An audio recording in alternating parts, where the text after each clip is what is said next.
जय हिंद दोस्तों, welcome to army super classes. This is Aryan Shukla. दोस्तों, शाम के 3 बज चुके हैं। जैसा कि आप सब जानते हैं, डेली शाम को 3 बजे स्पेशल हिंदी का सेशन होता है। तो आज की क्लास में हम हिंदी के 65 क्वेश्चन डिस्कस करेंगे। ये सभी टॉप के क्वेश्चन होंगे, इंपॉर्टेंट क्वेश्चन होंगे।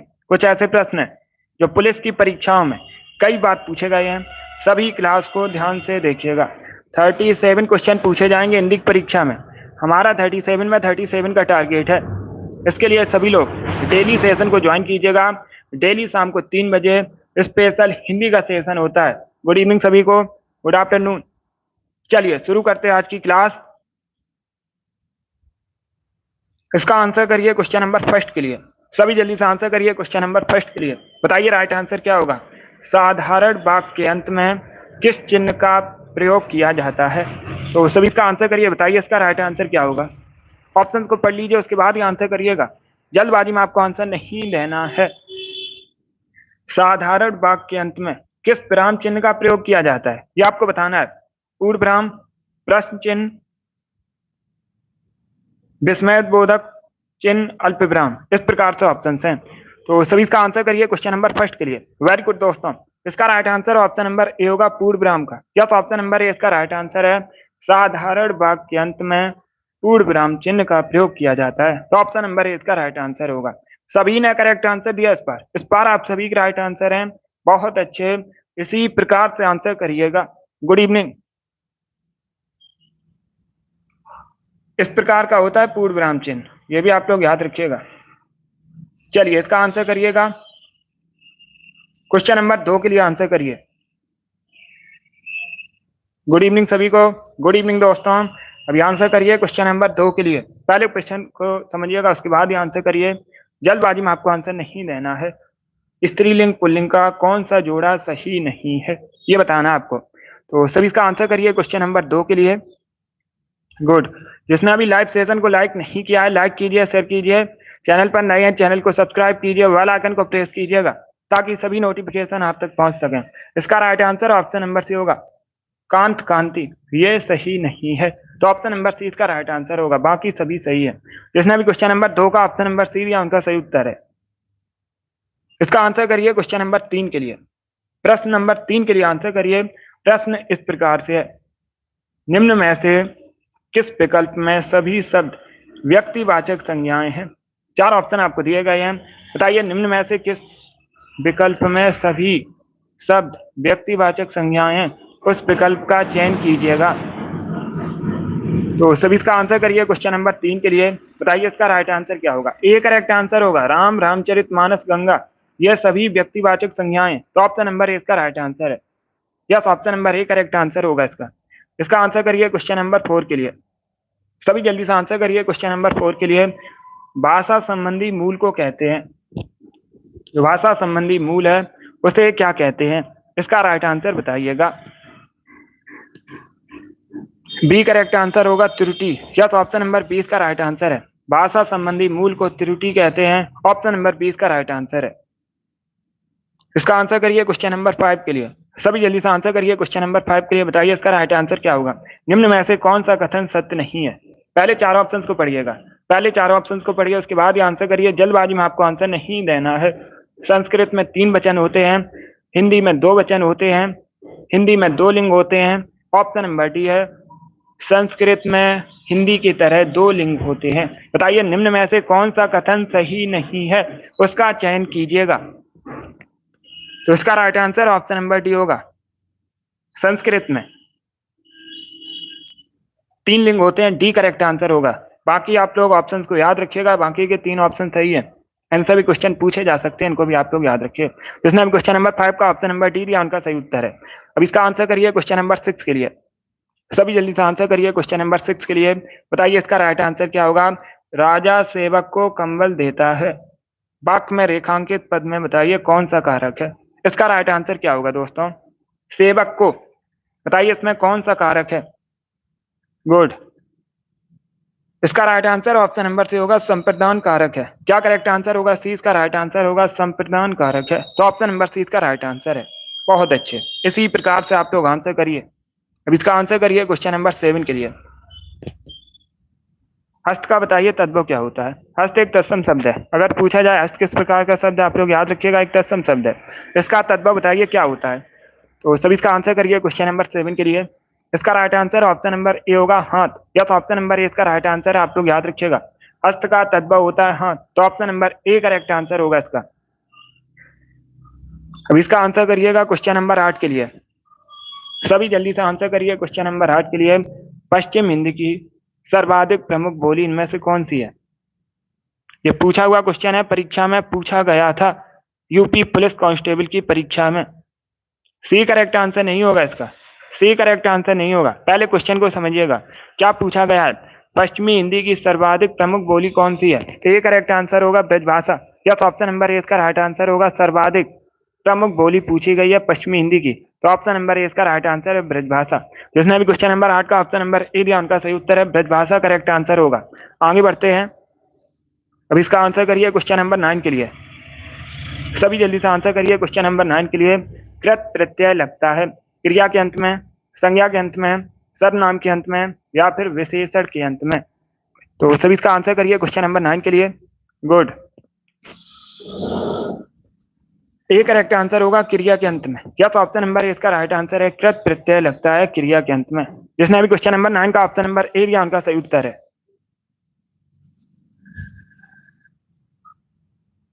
ए करेक्ट आंसर होगा इसका। सभी ने करेक्ट आंसर दिया, वेरी गुड, बहुत अच्छे। इसी प्रकार से आप लोग आंसर करिएगा। अब इसका आंसर करिए क्वेश्चन नंबर 10 के लिए। सभी जल्दी से आंसर करिए क्वेश्चन नंबर 10 के लिए। प्रश्न इस प्रकार से है, जो पहले कभी ना हुआ हो उसे क्या कहते हैं, उसके लिए एक शब्द क्या होता है। जो पहले कभी ना हुआ हो उसे क्या कहते हैं, उसके लिए एक शब्द क्या होता है। बी करेक्ट आंसर नहीं होगा, ए करेक्ट आंसर होगा, अभूतपूर्व कहलाता है, या तो ऑप्शन नंबर ए इसका राइट आंसर है। जो पहले कभी ना हुआ हो इसके लिए एक शब्द होता है अभूतपूर्व, तो ऑप्शन नंबर ए इसका राइट आंसर है। अब इसका आंसर करिएगा क्वेश्चन नंबर 11 के लिए। बताइए सूरदास के गुरु का नाम क्या था। क्या पूछा गया है, सूरदास के गुरु का नाम क्या था। इसका राइट आंसर क्या होगा दोस्तों। गुड। आंसर सभी लोग दीजिए, राइट या रॉन्ग आप लोग आंसर करिएगा। अगर कोई क्वेश्चन नहीं आता है तब उसे आप लोग नोट डाउन कर सकते हो। बताइए इसका राइट आंसर क्या होगा। क्या पूछा गया है, सूरदास के गुरु कौन थे। सी करेक्ट आंसर होगा वल्लभाचार्य, या तो ऑप्शन नंबर सी इसका राइट आंसर है। वल्लभाचार्य सूरदास के गुरु थे। इसका आंसर करिए क्वेश्चन नंबर 12 के लिए। बताइए सौदामिनी का पर्यायवाची शब्द निम्न में से कौन सा है। तो सभी इसका आंसर करिएगा क्वेश्चन नंबर 12 के लिए। क्या पूछा गया है, सौदामिनी का पर्यायवाची शब्द इसमें कौन सा है। गंगोत्री, व्यापारी, दारा, या फिर विद्युत। इस प्रकार से ऑप्शन है। इसका right answer option number D होगा विद्युत, या तो option number D correct answer है। आप लोग याद रखिए विद्युत सौदामिनी का पर्यायवाची शब्द है। बिजली ये भी पर्यायवाची शब्द है इन्हीं का, तो ऑप्शन नंबर डी इसका राइट आंसर है। अब इसका आंसर करिए क्वेश्चन नंबर 13 के लिए। बताइए उत्तम का विलोम शब्द क्या होता है। ये क्वेश्चन मैंने आपको पहली भी एक बार बताया है, तो आप लोग राइट ही आंसर करिएगा। बहुत सी परीक्षाओं में पूछा हुआ प्रश्न है ये। क्या पूछा गया है, उत्तम का विलोम शब्द क्या होता है। इसका राइट आंसर क्या होगा दोस्तों। डी करेक्ट आंसर होगा अधम, या तो ऑप्शन नंबर डी इसका राइट आंसर है। उत्तम का विलोम शब्द होता है अधम, डी करेक्ट आंसर है। सभी ने करेक्ट आंसर दिया इस बार आप सभी के राइट आंसर हैं। अब इसका आंसर करिए क्वेश्चन नंबर 14 के लिए। आकाश पाताल एक करना मुहावरे का सही अर्थ क्या होता है। मुहावरा आपको दिया गया है आकाश पाताल एक करना। बताइए इस मुहावरे का सही अर्थ क्या होता है। आकाश में उड़ना, घमंड करना, बहुत मेहनत करना, किसी का नुकसान करना। इस प्रकार से ऑप्शन हैं। सी करेक्ट आंसर होगा बहुत मेहनत करना, या तो ऑप्शन नंबर सी इसका राइट आंसर है। आकाश पाताल एक करना मुहावरे का सही अर्थ होता है बहुत मेहनत करना, तो ऑप्शन नंबर सी इसका राइट आंसर है। इसका आंसर करिए क्वेश्चन नंबर 15 के लिए। गुरुदेव शब्द में बताइए कौन सा समास है। 4 ऑप्शन दिए गए हैं, उसमें आपको बताना है गुरुदेव शब्द में कौन सा समास है। इसका राइट आंसर क्या होगा। गुड। आंसर सभी लोग दीजिए और जल्दी से आंसर करिएगा। गुरुदेव शब्द में बताना है कौन सा समास है।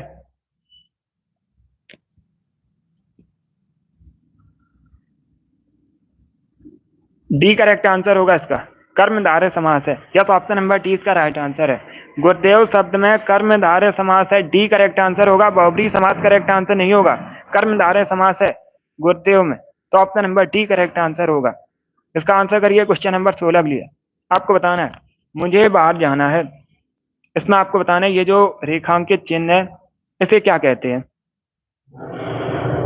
तो सभी इसका आंसर करिए क्वेश्चन नंबर 16 के लिए। ये जो चिन्ह है बताइए इसे क्या बोला जाता है, क्या कहते हैं इसको। पूर्ण विराम, प्रश्नवाचक, अल्प विराम या फिर लाघव चिन्ह। एक करेक्ट आंसर होगा पूर्ण विराम का चिन्ह। अभी मैंने आपको बताया था ये होता है पूर्ण विराम का चिन्ह। तो ऑप्शन नंबर ए इसका राइट आंसर है। इसका आंसर करिए क्वेश्चन नंबर 17 के लिए। बताइए गीला शब्द है किस प्रकार का क्रिया विशेषण है। तो सभी इसका आंसर करिए क्वेश्चन नंबर 17 के लिए।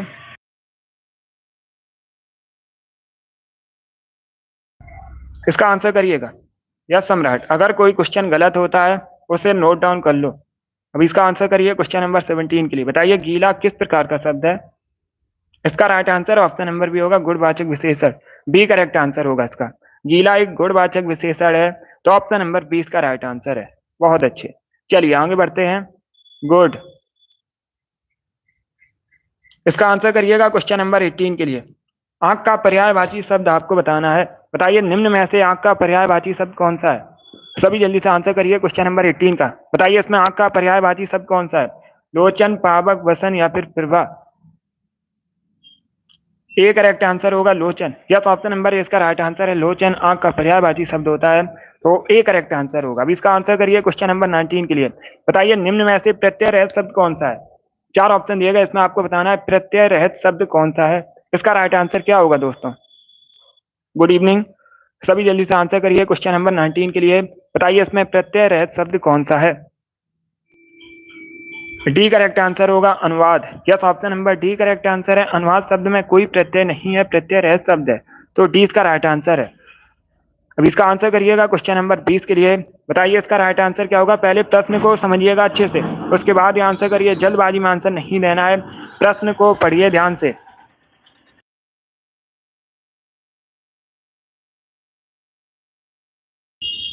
क्वेश्चन नंबर 20 है ये। प्रश्न इस प्रकार से है, हिंदी साहित्य के इतिहास के किस काल को वीर गाथा काल भी कहते हैं। आपको बताना है हिंदी साहित्य के इतिहास के किस काल को वीर गाथा काल भी कहा जाता है। आदि काल को, भक्ति काल को, रीत काल को या फिर आधुनिक काल को। इस प्रकार से ऑप्शन हैं। तो सभी इसका आंसर करिए क्वेश्चन नंबर 20 के लिए। ए करेक्ट आंसर होगा आदि काल को। यस, ऑप्शन नंबर ए इसका राइट आंसर है। जो आदि काल है इसे वीर गाथा काल भी कहते हैं, इसलिए option number A correct answer होगा इसका। अब इसका आंसर करिए क्वेश्चन नंबर 21 के लिए।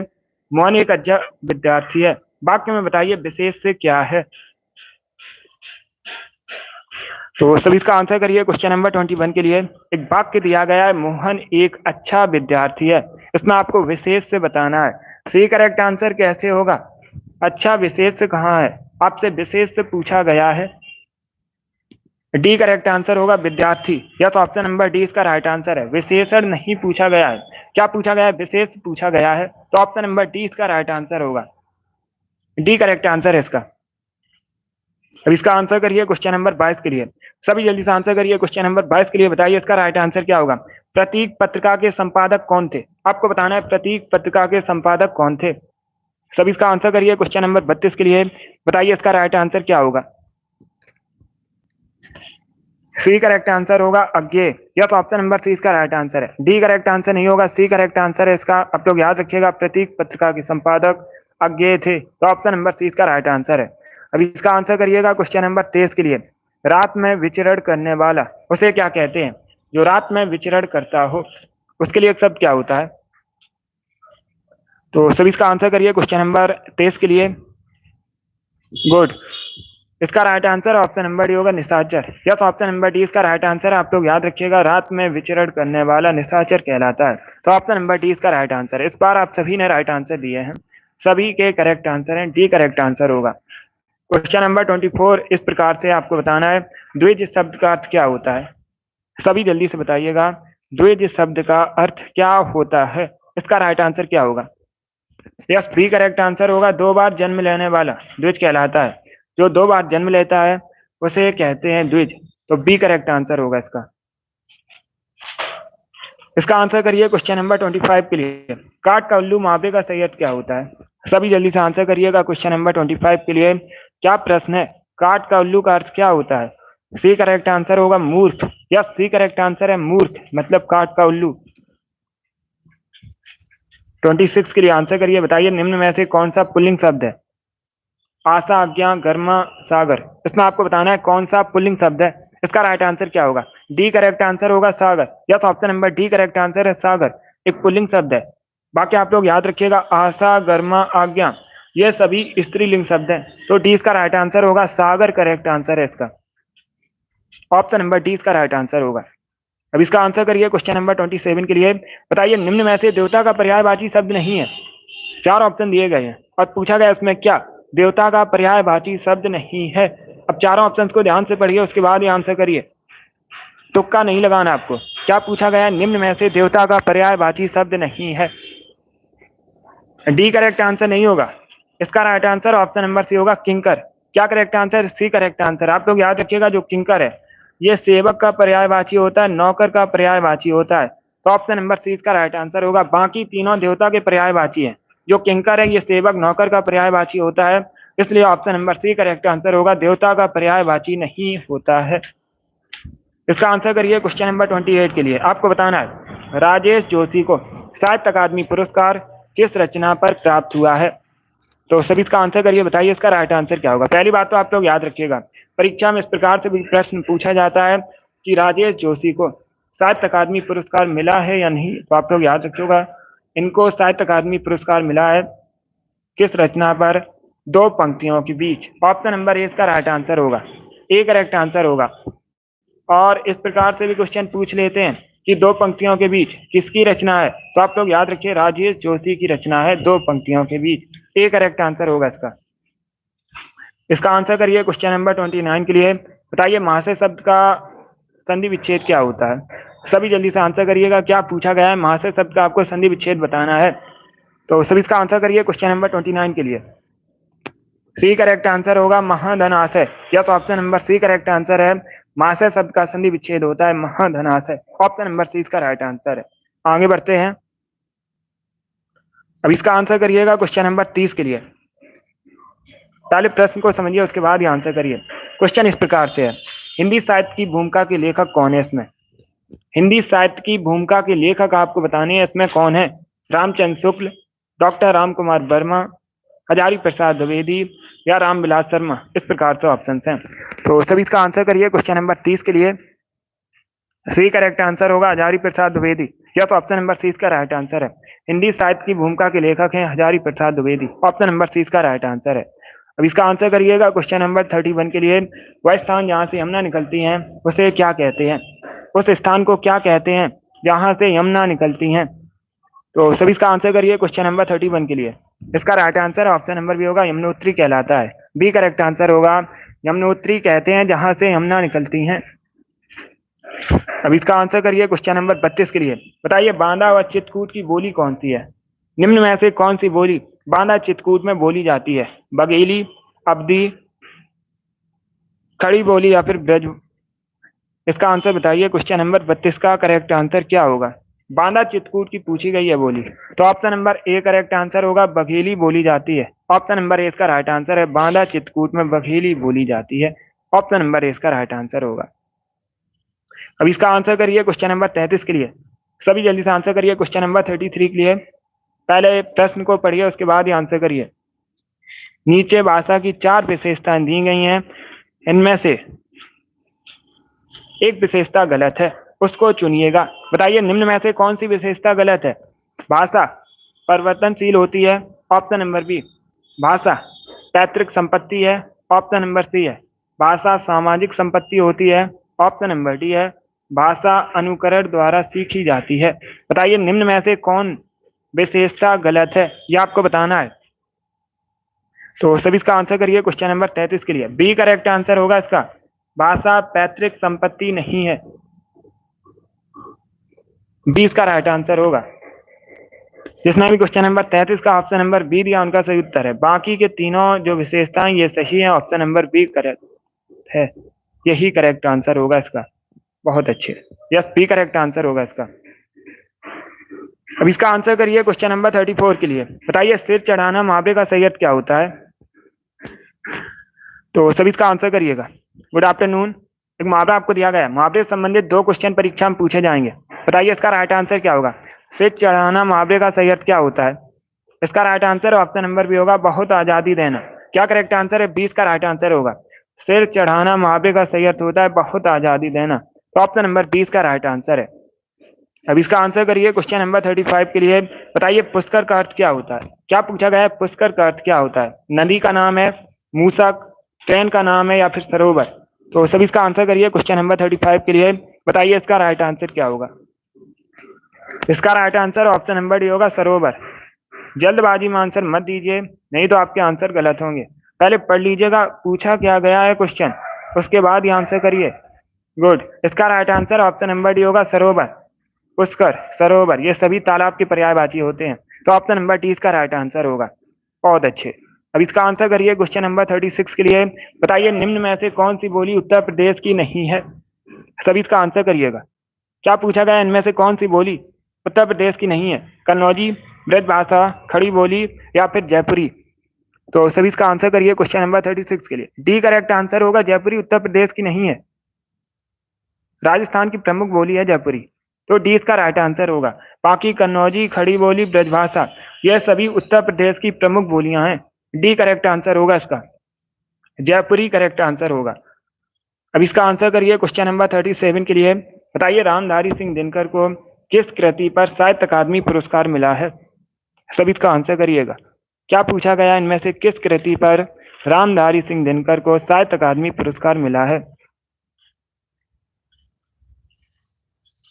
तो सभी इसका आंसर करिए क्वेश्चन नंबर 37 के लिए। इसका right answer option number C होगा, संस्कृति के 4 अध्याय। सी करेक्ट आंसर होगा इसका, ऑप्शन नंबर सी इसका राइट आंसर है। संस्कृति के 4 अध्याय किसकी कृति है, रामधारी सिंह दिनकर की कृति है, और इसी कृति पर रामधारी सिंह दिनकर को साहित्य अकादमी पुरस्कार मिला है, तो ऑप्शन नंबर सी इसका राइट आंसर होगा। अब इसका आंसर करिए क्वेश्चन नंबर 38 के लिए। सभी जल्दी से आंसर करिए क्वेश्चन नंबर 38 के लिए। बताइए आकाश का विलोम शब्द इनमें से क्या है। 4 ऑप्शन आपको दिए गए, इनमें से बताइए आकाश का विलोम शब्द क्या है। इसका right answer option number B होगा पाताल। यस, बी करेक्ट आंसर होगा, आकाश का विलोम शब्द होता है पाताल, बी का राइट आंसर है। ये पूछा हुआ क्वेश्चन है यूपी पुलिस कांस्टेबल की परीक्षा में, तो 20 का राइट आंसर है। अब इसका आंसर करिएगा क्वेश्चन नंबर 39 के लिए। बताइए तामसिक का विलोम शब्द क्या होता है।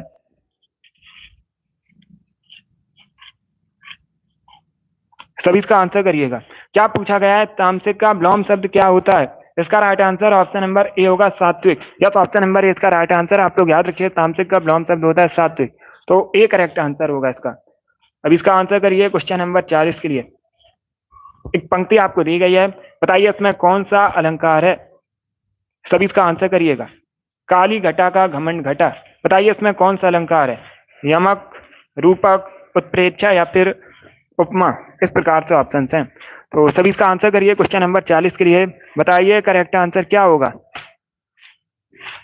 आपको बताना है निम्न में से कौन सा अलंकार है पंक्ति में। ए करेक्ट आंसर होगा, यमक अलंकार है। यस, ए करेक्ट आंसर है। काली घटा का घमंड घटा, तो इसमें यमक अलंकार होगा, ऑप्शन नंबर ए इसका राइट आंसर है। इसका आंसर करिए क्वेश्चन नंबर 41 के लिए। मुहावरा आपको दिया गया है ईद का चांद होना, बताइए मुहावरे का सही अर्थ क्या होता है। ऑप्शन इस प्रकार है, बहुत दिनों बाद दिखाई देना, बहुत ज्यादा विश्वास करना, दूर दूर तक दिखाई देना, सागर के उस पार। इस प्रकार से ऑप्शन हैं, तो सभी इसका आंसर करिए। ईद का चांद होना मुहावरे का सही अर्थ क्या होता है। इसका right answer option number A होगा, बहुत दिनों बाद दिखाई देना, या तो ऑप्शन नंबर ए इसका राइट आंसर है। आगे बढ़ते हैं। इसका आंसर करिए क्वेश्चन नंबर 42 के लिए। आपको बताना है हिंदी साहित्य को कितने कालखंडों में विभक्त किया गया है। ये इंपॉर्टेंट क्वेश्चन है, तो सभी इसका आंसर करिए। बताइए इसका राइट आंसर क्या होगा। हिंदी साहित्य को कितने कालखंडों में विभक्त किया गया है, 2, 4, 5 या फिर 3। इसका right answer option number B होगा, 4 कालखंडों में विभक्त किया गया है हिंदी साहित्य को, तो option number B correct answer होगा इसका, 4 करेक्ट आंसर होगा इसका। इसका आंसर करिए क्वेश्चन नंबर 43। बताइए अद्भुत का स्थायी भाव क्या है। सभी इसका आंसर करिए क्वेश्चन नंबर 3 के लिए। क्या पूछा गया, अद्भुत रस का स्थायी भाव क्या है। गुड। इसका right answer option number C होगा, विस्मय। या तो option number C correct answer है, विस्मय करेक्ट आंसर होगा। अब इसका आंसर करिएगा क्वेश्चन नंबर 44 के लिए। खून पानी होना मुहावरे का सही अर्थ क्या होता है। तो सभी इसका आंसर करिए, बताइए इसका राइट आंसर क्या होगा। Good evening. क्या पूछा गया है, खून पानी होना मुहावरे का सही अर्थ क्या होता है। बी करेक्ट आंसर होगा, कोई असर ना होना। यस, ऑप्शन नंबर 20 का राइट आंसर है। खून पानी होना मुहावरे का सही अर्थ होता है कोई असर ना होना। बी करेक्ट आंसर होगा इसका। आगे बढ़ते हैं। अब इसका आंसर करिए क्वेश्चन नंबर 45 के लिए। एक मुहावरा आपको दिया गया है, गांठ का पूरा। बताइए इस मुहावरे का सही अर्थ क्या होता है। ईमानदार, दुकानदार, लापरवाह या फिर मालदार। इस प्रकार से ऑप्शन हैं।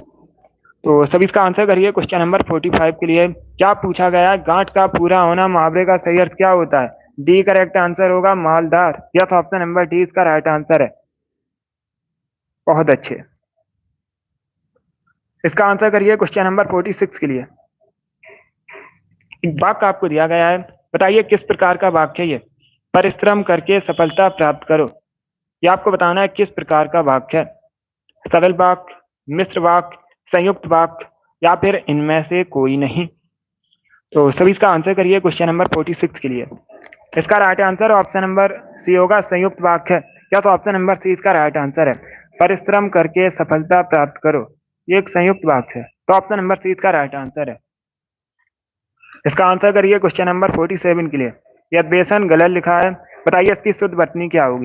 तो सभी इसका आंसर करिएगा क्वेश्चन नंबर 47 के लिए। अद्वेशन की आपको शुद्ध वर्तनी बतानी है। सभी जल्दी से आंसर करिए क्वेश्चन नंबर 47 का। सी करेक्ट आंसर होगा, इस प्रकार से शुद्ध लिखा जाएगा अद्वेशन। यह शुद्ध वर्तनी है, सी ऑप्शन करेक्ट आंसर है इसका। 48 के लिए आंसर करिए, बताइए निम्न में से तत्सम शब्द कौन सा है। चार ऑप्शन दिए गए, इसमें बताइए तत्सम शब्द कौन सा है। 48 है ये क्वेश्चन नंबर। इसका right answer option number A होगा, कुक्कुर। या तो ऑप्शन नंबर ए इसका राइट आंसर है, कुक्कुर एक तत्सम शब्द है। तो ए करेक्ट आंसर होगा, इसका तद्भव होता है कुत्ता। ये भी आप लोग याद रखिए।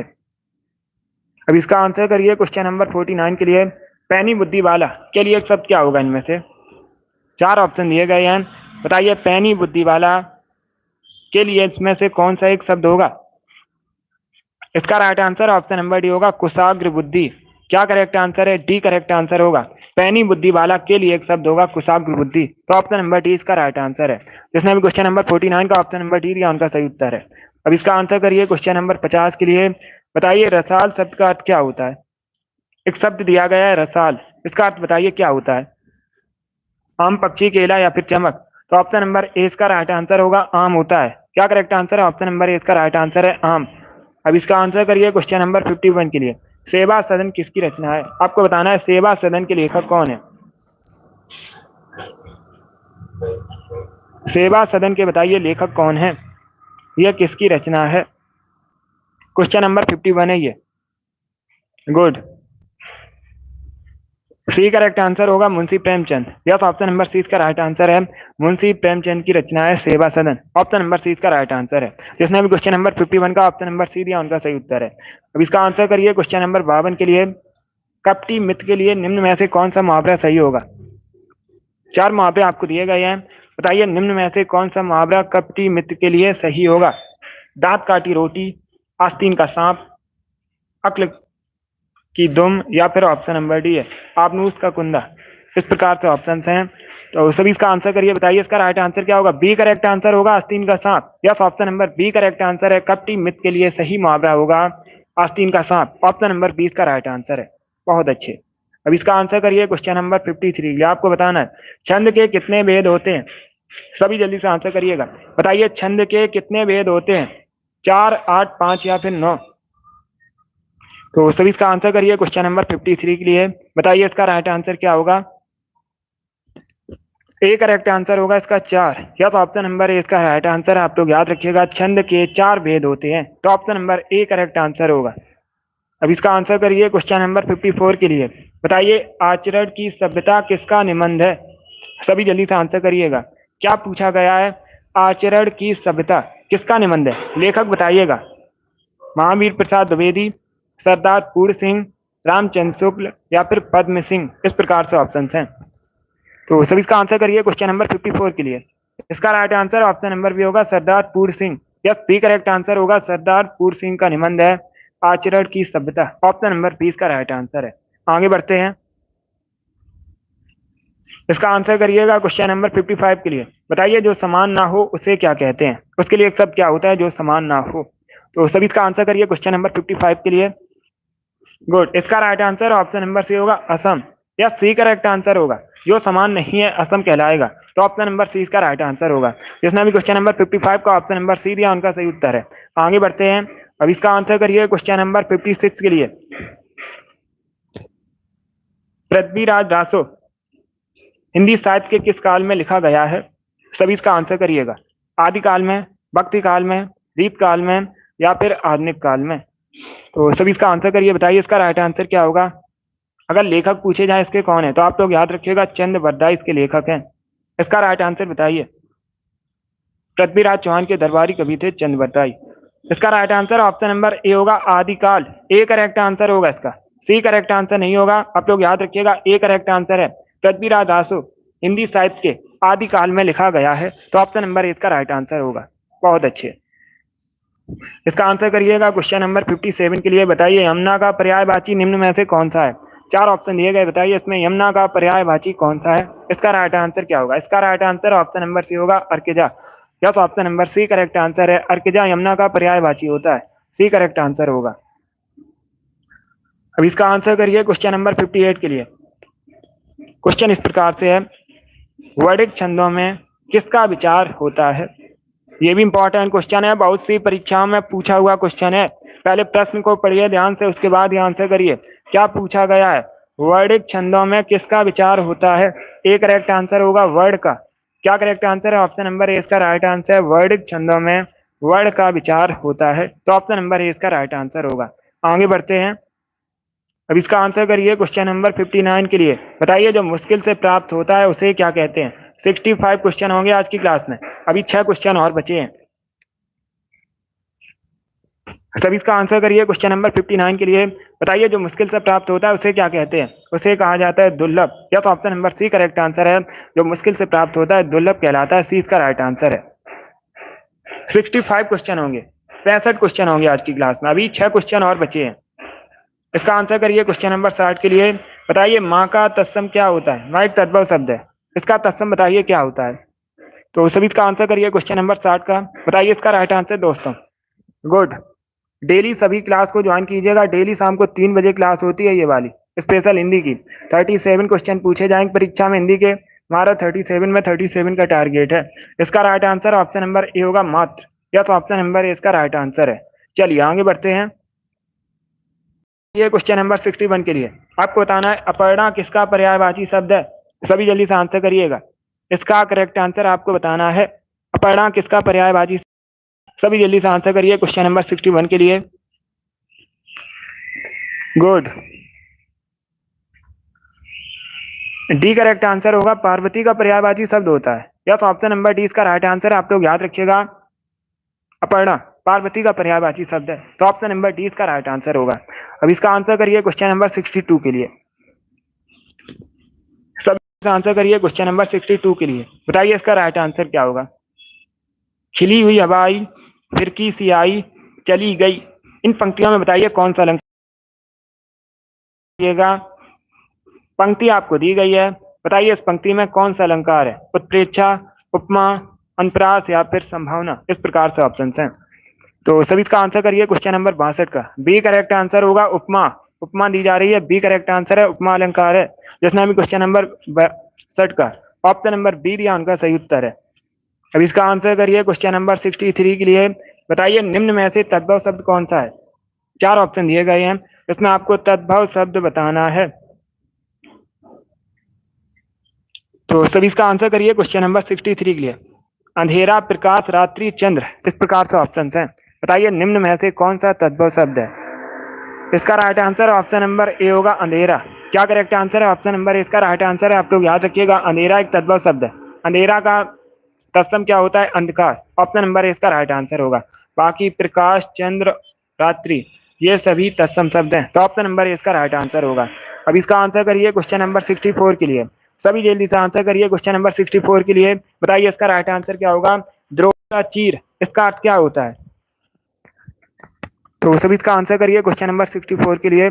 द्रौपदी का चीर, बताइए इसका अर्थ क्या होता है? सी करेक्ट आंसर होगा, कभी ना समाप्त होना, यस, ऑप्शन नंबर सी इसका राइट आंसर है। द्रौपदी का चीर, इसका अर्थ होता है कभी ना समाप्त होना। ऑप्शन नंबर सी इसका राइट आंसर है। जिसने भी क्वेश्चन नंबर, अब इसका आंसर करिएगा। क्वेश्चन नंबर 6 के लास्ट क्वेश्चन है, विरोधी पक्ष का के लिए एक शब्द क्या होता है? जो विरोधी पक्ष का हो उसे क्या कहते हैं? गुड, पक्षपाती, विपक्षी, पक्षघाती या फिर द्विपक्षी, इस प्रकार से ऑप्शन। तो सभी इसका आंसर करिए, बताइए इसका राइट आंसर क्या होगा? बी करेक्ट आंसर होगा, विपक्षी कहलाता है। यस, ऑप्शन नंबर 20 का राइट आंसर। आप लोग याद रखिएगा, विरोधी पक्ष का विपक्षी कहलाता है, तो 20 का राइट आंसर है। जिसने भी क्वेश्चन नंबर 65 का ऑप्शन नंबर बी दिया उनका सही उत्तर है, करेक्ट आंसर होगा इसका। गुड, सभी ने करेक्ट आंसर दिया इस बार। वेरी गुड दोस्तों, बहुत अच्छे। चलिए दोस्तों, आज की क्लास में हमने हिंदी के 65 क्वेश्चन डिस्कस किए। आई होप आप सभी को ये प्रश्न समझ आए होंगे। सो क्लास को लाइक कीजिए, शेयर कीजिए, चैनल पर नए हैं चैनल को सब्सक्राइब कीजिएगा, बेल आइकन को प्रेस कीजिए ताकि सभी नोटिफिकेशन आप तक पहुंच सकें। सभी डेली सेशन को ज्वाइन कीजिए। मुरारी लाल, वेरी गुड, अच्छा स्कोर है। क्लास पसंद आए लाइक कीजिए, शेयर कीजिए, चैनल पर नए हैं चैनल को सब्सक्राइब कीजिएगा, बेल आइकन को प्रेस कीजिए ताकि सभी नोटिफिकेशन आप तक पहुंच सकें। अगली क्लास होगी शाम को 8 बजे, जीके जीएस की क्लास होगी। सभी लोग टाइम को याद रखिएगा और सेशन को ज्वाइन कीजिए। बहुत अच्छे। काजल, वेरी गुड, अच्छा स्कोर है आपका भी। सुबह 7 बजे क्लास होती है जी के बाद, सुबह 10 बजे रीडिंग की क्लास होती है। उसके बाद ये वाली क्लास होती है शाम को 3 बजे हिंदी की, और शाम को 8 बजे जीके जीएस की क्लास होती है। इन सभी क्लासेस को आप लोग डेली ज्वाइन कीजिएगा, स्पेशल आपकी परीक्षा के लिए क्लास है ये। राधा, वेरी गुड, अच्छा स्कोर है। जो क्वेश्चन आपके गलत उनको नोट डाउन कर लीजिएगा और रिवाइज कीजिएगा। Paswan girl, independent, very good, आपके भी अच्छे स्कोर है। गुड, चलिए इसी के साथ मैं आपको मिलूंगा अगली क्लास में। Thank you guys, thank you for